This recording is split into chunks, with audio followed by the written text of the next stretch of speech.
Hey there, Pam. Welcome back to the Making Math Moments That Matter podcast. I was just, I was going down memory lane, and I was looking at our past episodes, and we've been doing this podcast for a while, and some folks who are listening, been listening for some time. When we first launched, I think back in 2018. This is going to be like episode 360 something. We haven't nailed it down exactly yet, but it'll be in that range. But we had you back in, like, I think year two. Year two, it was like episode 71, and which sounds like a long time ago, and I think it was a long time ago. And then we had you back on episode 255, which is itself We're like not almost that old, though. Just to two be years clear. ago. 2 years ago. So welcome back. Hey, fill us in. Give us a little update. Our listeners, I think, if you've been listening to the show, you know who Pam is, but it's also possible, you know who Pam, and then all of a sudden you showed up here. So fill us in. What's going on in your world lately? Yeah, John, I'm so grateful to that you would have me back. Thank you. You guys are doing an amazing job. There's only a few podcasts that are running as long as yours are, especially as consistent as you guys do, and so I'll honor the fact that you've made it work. You as well. Yeah, like I know what it takes. Yeah. So so thanks for having me back. I do think I have a little bit of a new spin on some of the things that we've been doing some new things here at Math is Figureoutable, and I'm super excited to kind of let people know. I know that. One of the new things that I've been really thinking hard about and working with teachers in our coaching group and leaders in our coaching group is really helping people understand why the disconnect in math education and why it seems that we have maybe some math wars or some disagreements about extreme ways to teach, and really thinking hard about helping people kind of understand different distortions that we've had about the nature of math and then what it means to teach math. And I've been putting that all in my brand new book, Developing Mathematical Reasoning, Avoiding the Trap of Algorithms. I think it's a bit of a unique book study opportunity because it's K-12.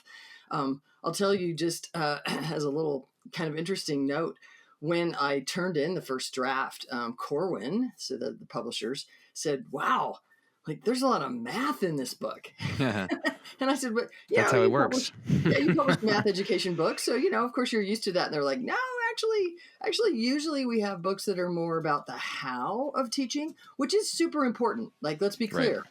We need to talk about the how, the pedagogy, for sure, and teacher moves. That's very important. But would you consider that? I think in a lot of what we've done lately, we've kind of left out the what of mathematics. And that might sound like I don't know, talking down to people, and I don't mean to in any way, because in a big way, I'm addressing me, who was a very successful student and then high school math teacher, who then realized that my content was actually quite poor because I was doing what I now call fake math, and I wasn't really mathing at all. And so I'm really thinking hard about ways of helping people kind of understand what I mean when I say that we might have some distortions about the nature of math. And one of the stories that I'm kind of excited about, it seems to resonate with people.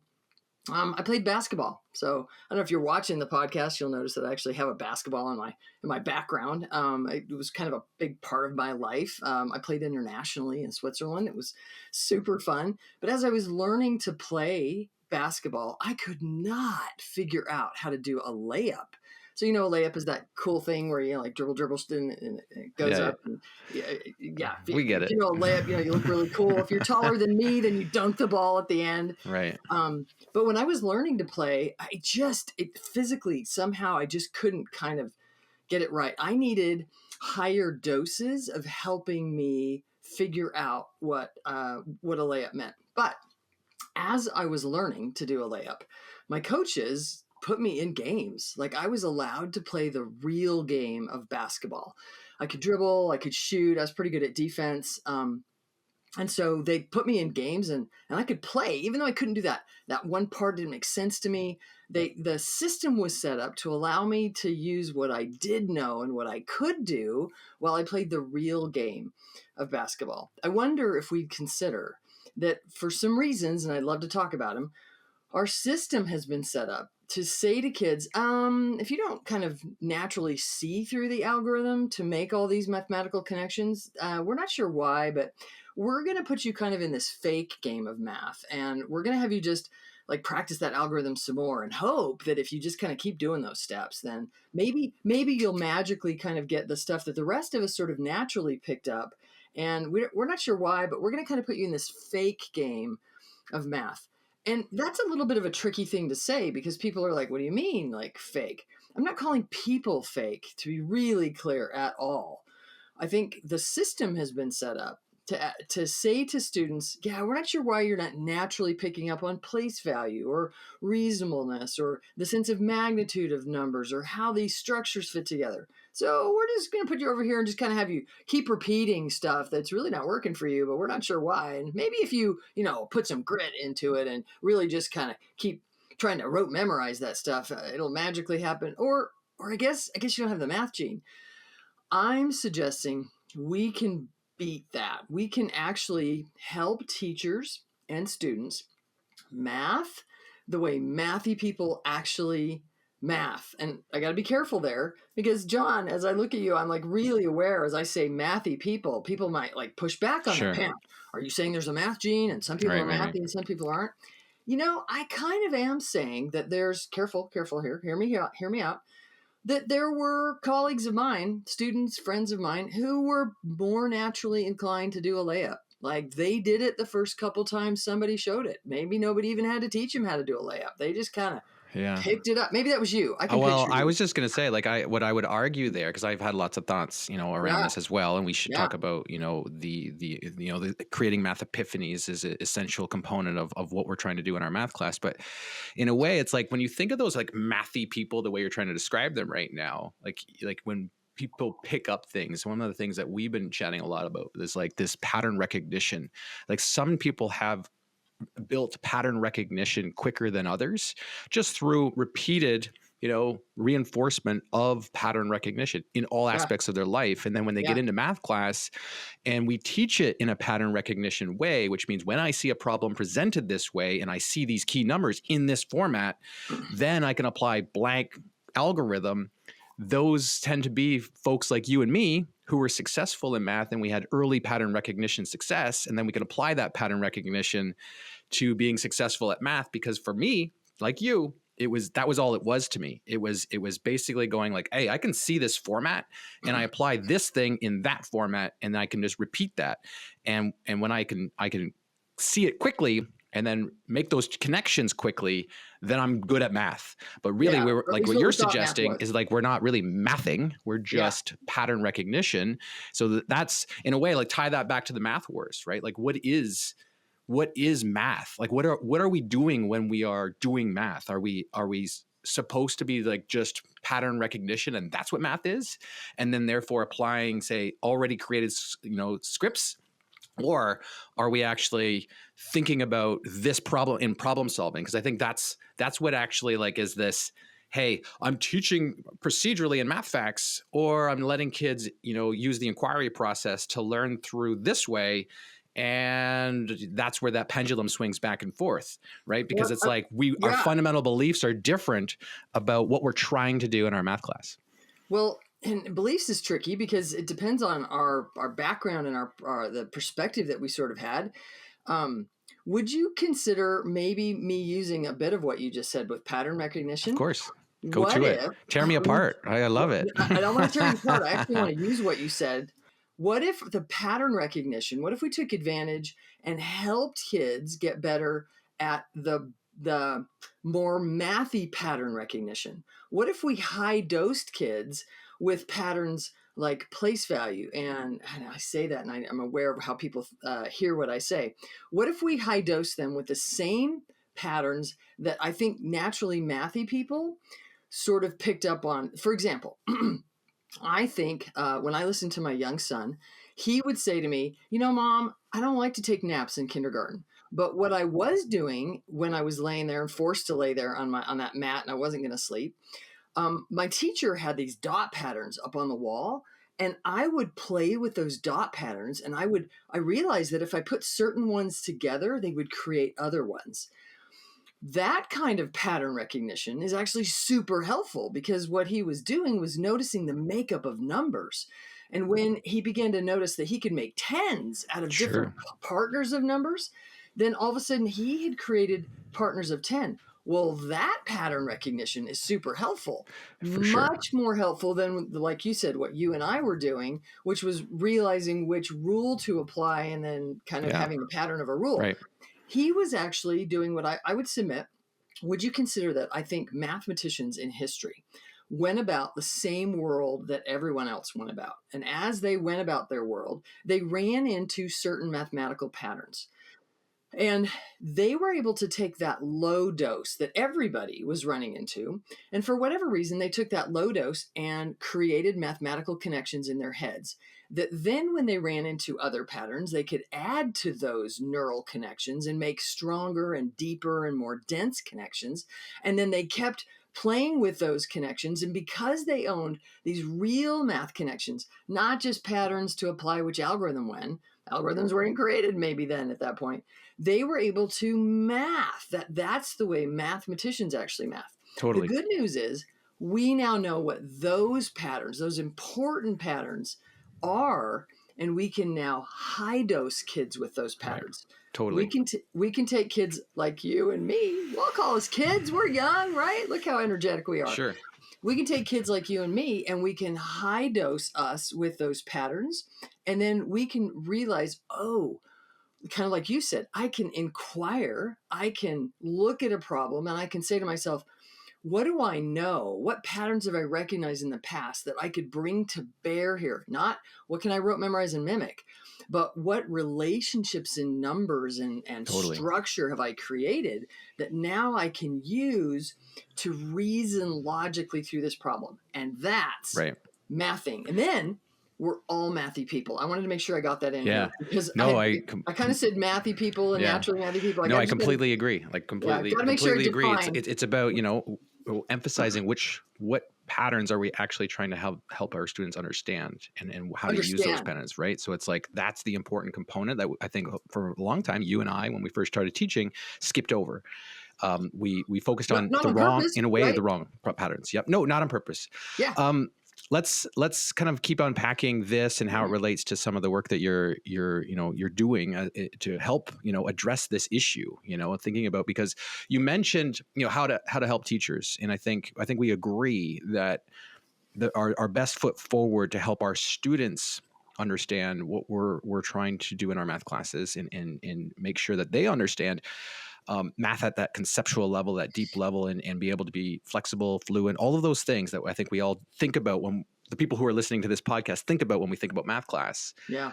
How best are we helping? Like, what are your recommendations right now? Like, we know helping teachers with those math epiphanies, those math understandings is kind of our best foot forward so that it can transfer in the classroom. But what do you say recommending now? Like, what does that look like when we're helping a teacher unpack blank standard in this format so that it can transfer into the classroom? Because I think a lot of what we're hearing, right, is a lot of times it's like we're doing PD, we're trying to focus on these things, but we're just not seeing consistent transfer into classrooms. What do you think is the hiccup going on here?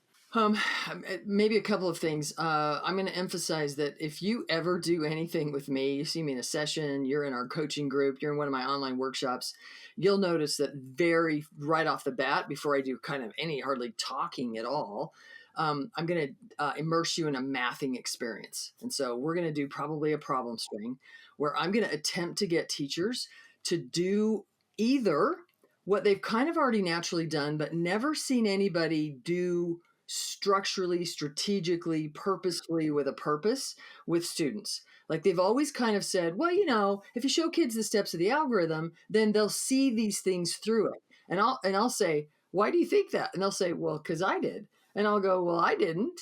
So, are there other experience? So, if you're that person, when I do that mathy experience, you may be already owned those mental connections. You've already been mathing that way, but maybe for the first time, you're seeing a way to help students do what you kind of naturally did. That's a big epiphany for teachers. They can say, "Whoa, this is a chance for me to actually help my students do what I kind of did without that help, but I can help more students do Right. that." So that's one kind of group. Then there's the teachers more like you and me, as they're immersed in that mathing experience.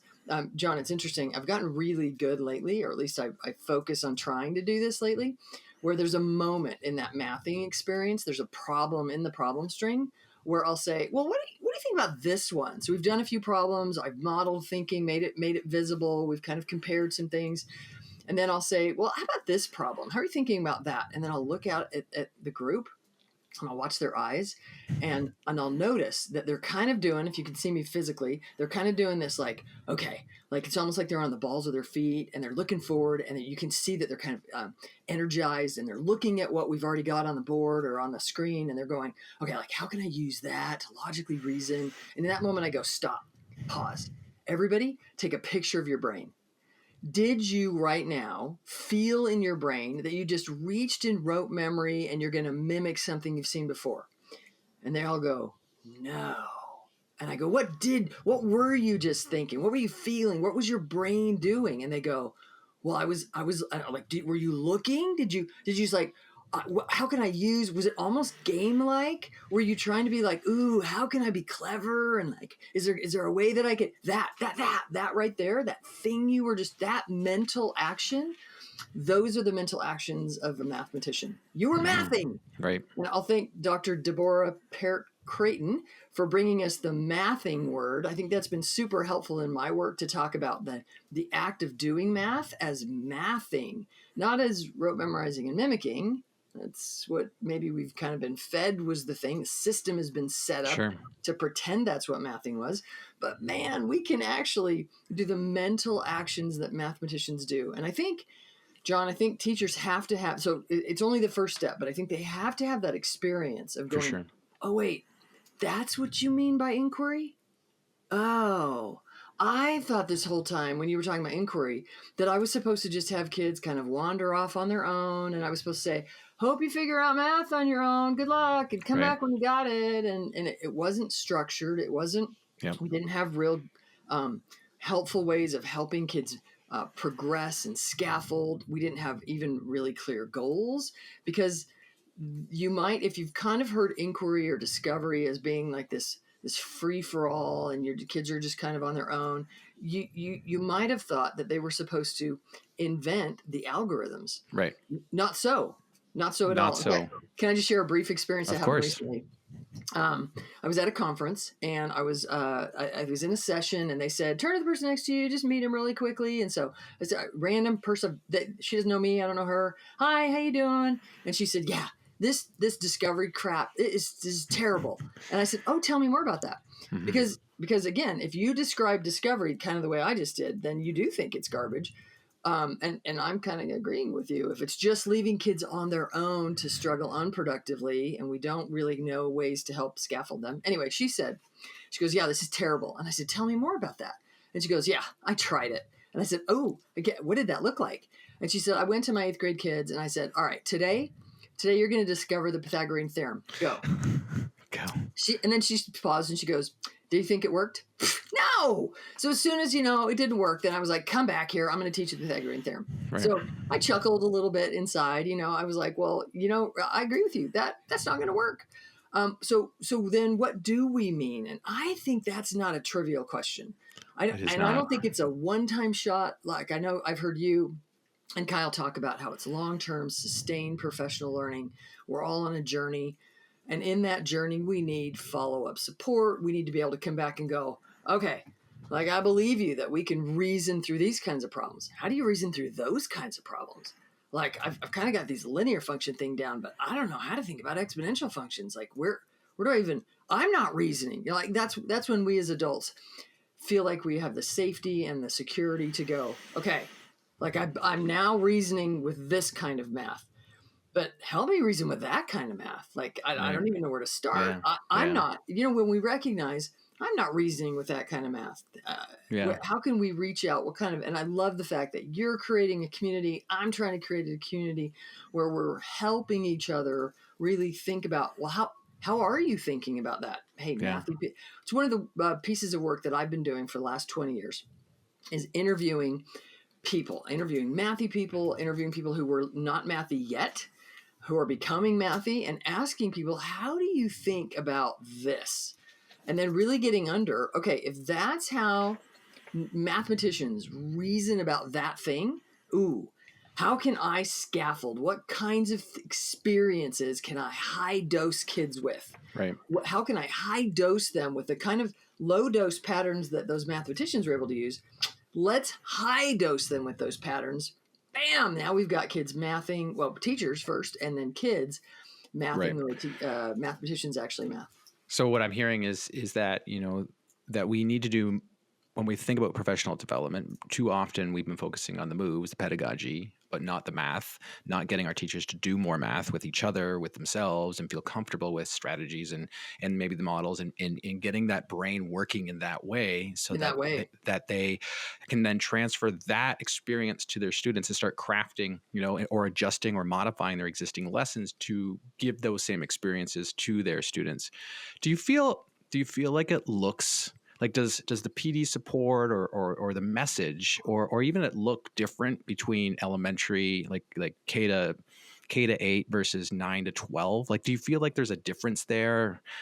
Is there an emphasis difference? Like, I know you being a high school teacher, me being a high school teacher, Yeah. we had lots of success in our own classrooms, putting our students in these experiences, but then supporting teachers. Like, do you feel like there's a difference in supporting teachers in both of those zones?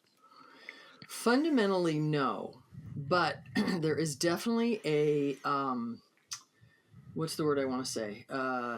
Attack sounds too like I'm going to fight, but the way that I approach, say, a teacher who went into teaching because they love kids and they want to teach, and it's not so much that they were like really interested in math, but yeah, they'll teach math, it's fine, Right. but I love kids and I want to teach. Sure. That personality, it's not the right way to say it, that mindset is a bit easier to say, hey, like, let's do some math, let's maybe learn some things about math, because they kind of recognize they don't claim to be a mathematics expert. It's not part of their identity that they're, I'll just say that. So they're a bit more willing to kind of dive in and learn some stuff without maybe some baggage that perhaps a high school teacher or even a middle school teacher, or maybe even a younger grade teacher, For sure, who went into it saying, I am good at math. Yep. And I know a lot of high school math teachers, and I don't blame them for this. I was this way. I thought I needed to know all the math. I had to be the god of math in order to not be an imposter as a high school math teacher. Right. So, man, you asked me a question. I knew the right formula. I knew the right algorithm. I recognized that question, and if I didn't, I could do it. I could derive it. I could figure that out. No problem. I knew the math. I wonder if is it possible that when we say to somebody who went into the mathematics teaching profession believing that they were good at math, when in reality maybe they were good at fake math, that's a tricky place to be. Sure. It was a tricky place for me. Imagine I'll just say it clearly, midlife crisis, when as a very successful, I'm putting that in quotes, high school math teacher, I realized I wasn't mathing at all. I was rote memorizing and mimicking. Like, I had to figure out what that meant for me as a high school math teacher. And how do I deal with kind of that disequilibrium of like, there's maybe things that I don't know. Now, the brilliant part was, for me, I had a lot of wonderful mentors who kind of quickly helped me go, it's okay that you're there. We're all on this journey. Dive in and we'll learn with you. That's the kind of message I try to send in PD. Let's dive in and learn together. But I'm very careful with high school teachers to honor the fact they've worked hard. They do know a lot. We're going to take advantage of what they do know. And I'm not going to attack. I'm not going to tell them right off the bat, you're terrible for being, no, like, it was me. Or maybe you might be listening to the podcast going, it wasn't me at all. I've always been mathing. Fantastic. I'm a little jealous of you. Yeah, me too. Yeah. The good news is I can help you help students do what you kind of naturally did. That's the great news. And maybe you're already doing a superb job of it. We can probably tweak that. I can maybe help you tweak that a little bit, because I've had a lot of experience of working with a lot Right. of different teachers and a lot of different experts in pedagogy and brain science, and bringing that all together to kind of help in specific areas of math. Maybe we can all help each other. Right.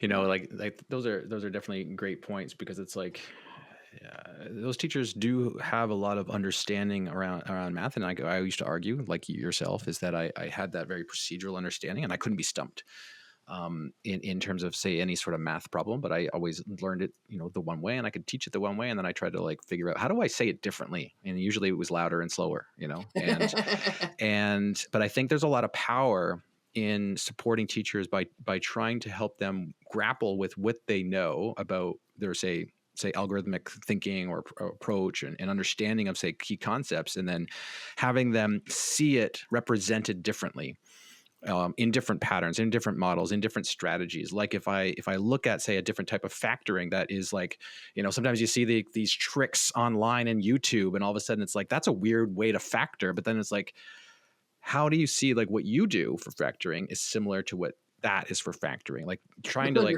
create these epiphanies of like, how do you see like if we are going to kind of start going down the area model as a vertical model that we could stretch across grade levels, like how are you seeing your current understanding of using the distributive property, or working with the distributive property, being flexible with it in this version? Like how can you represent it visually? How can you represent it in different ways? Like there's a lot of power in helping those folks see connections, and sometimes that's where those epiphanies end up. I was going to say connections in a big way. Connections between different types of functions. Yep. Connections between the representations. Often teachers will say, "Oh, you're about multiple representations," and I'll say, "I'm about connections between multiple representations and multiple functions and transformations and and then."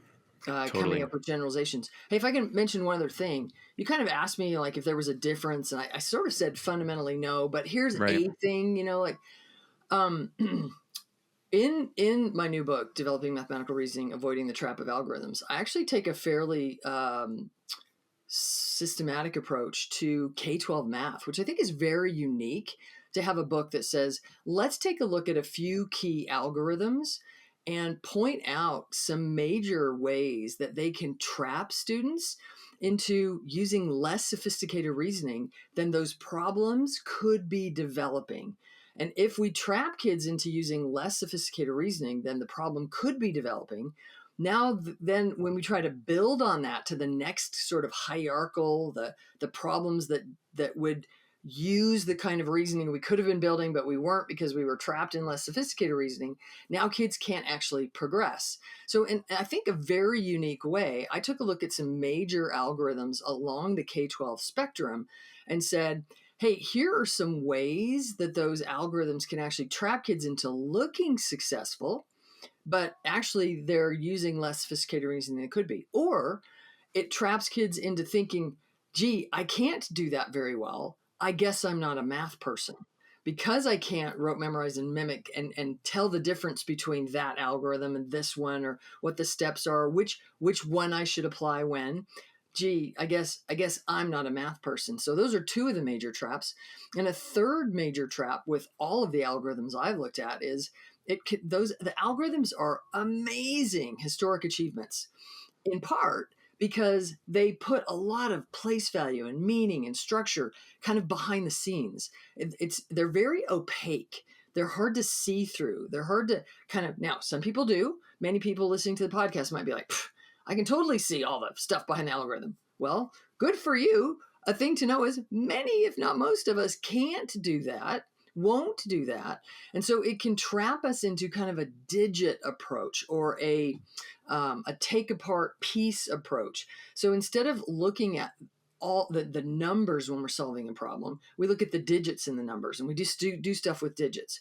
Well, Pam, that makes it easier. Sure. But it also takes away the magnitudes. We don't ever have kids like deal with the sense of size and how they relate to each other.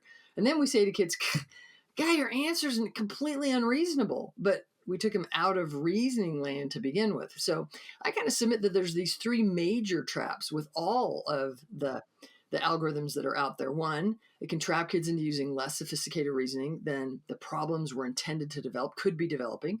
Two, it traps kids into this sort of digit or piecewise sense of the problems, so they never actually deal with what's actually happening in the problems, the magnitudes and the structures.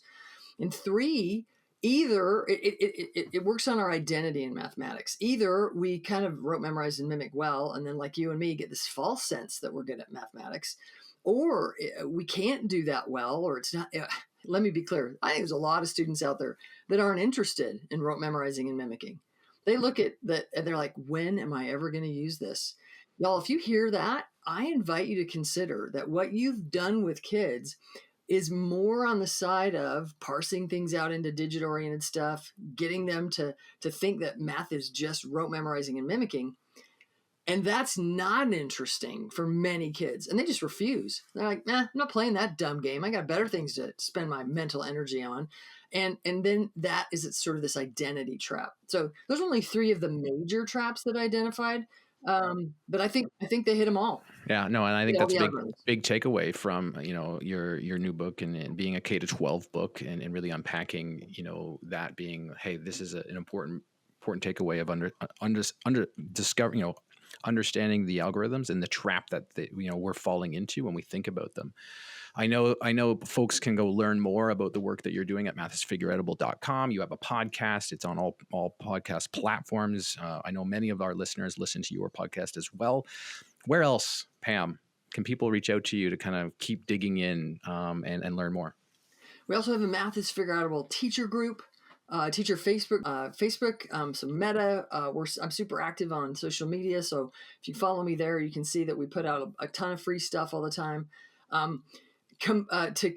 A companion to the Developing Mathematical Reasoning, Avoiding the Trap of Algorithms, we have a free workshop called Developing Mathematical Reasoning that's out there. You can check that out on, again, mathisfigureoutable.com. We also have an instructional routines hub on mathisfigureoutable.com where you can go check out examples of problem strings and other really cool routines can really help you math with your students. I'll mention that along with the K-12 book that's just been released. And can I just say, I'm super excited. We hit the bestseller on Amazon. Hey, congratulations! In mathematics education. I'm thrilled. Thank you, everybody, for that for supporting. That it's kind of a unique opportunity for districts to do a book study because it's K-12. There's math in it to discuss, and in such a way that teachers of young students can be having conversations with teachers of older students in a very unique sort of district-wide or book study-wide way. But coming soon will also be the companion books, K2, 3, 5, 6, 8, 9, 12, that can help continue that book study idea where we sort of identify the traps of algorithms and a lot of really good things to do in the anchor book. But then we really dive in and what are the major strategies and models to develop in those grade bands and how to do it in those grade band books that will be coming out shortly. So just let everybody know that that's another way, Folks, to learn more. mathisfigureoutable.com. Head over there. The link will be in the show notes, but I'm sure you know how to get there on your web browser. So head there. Lots of resources for you to dig into. Pam, this has always been a pleasure. I guess it's been a pleasure as always. And let's do this again real soon. Awesome, John. Thanks so much. And great work you guys are doing as well. Sure appreciate the movement you're helping everybody make. Awesome. Take care. Take care.